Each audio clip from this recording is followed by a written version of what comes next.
Kahit nakailang warning na ang mga otoridad kontra iligal na paputok, isang bahay sa Batangas ang nadiskubring nag-iimbak ng illegal firecrackers.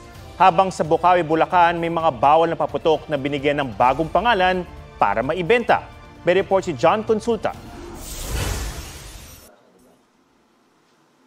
Ang tila ordinaryong bahay na yan sa isang residential area sa Santo Tomas, Batangas, iligal palang imbakan ng samot-saring paputok. Ipinagbabawal pa ang karamihan sa mga ito. Nabisto yan matapos isumbong ng isang concerned citizen. Madadamay yung mga kapitbahay nila pag hindi sila marunong gumawa nitong paputok, sasabog ito, then magkakaroon ng sunog, no? So damay-damay na dun sa mga kapitbahay nila. Nasa kalahating milyong piso ang halaga ng nasamsam na paputok. Wala rin daw permit para magbenta ng paputok ang suspect na hinihingan pa ng pahayag.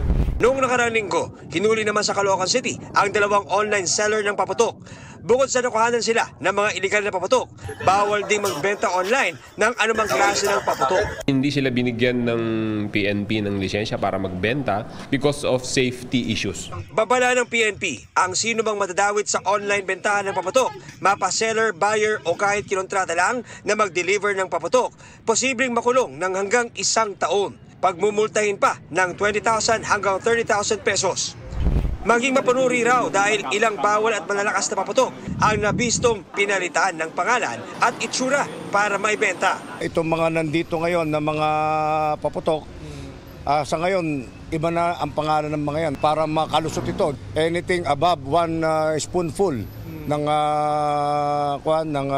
pulbura ay mahigpit na natin yung pinagbabawal. Payo ng DTI sa mga mamimili ng paputok at pailaw, bumili sa mga tindahang may PNP permit at business permit. Hanapin at tiyaking lehitimo ang PS Mark sticker sa mga produkto. Indikasyong dumaan ito sa pagsusuri. Tiyaking nasa listahan ng legal at otorisadong paputok ng DTI ang bibilhin. Bawal ang lahat ng imported na paputok. Sa huling tala ng DOH, 75 na ang fireworks-related injuries sa buong bansa. 6 na ang kinailangang putulan ng daliri. John Consulta, nagbabalita para sa GMA Integrated News.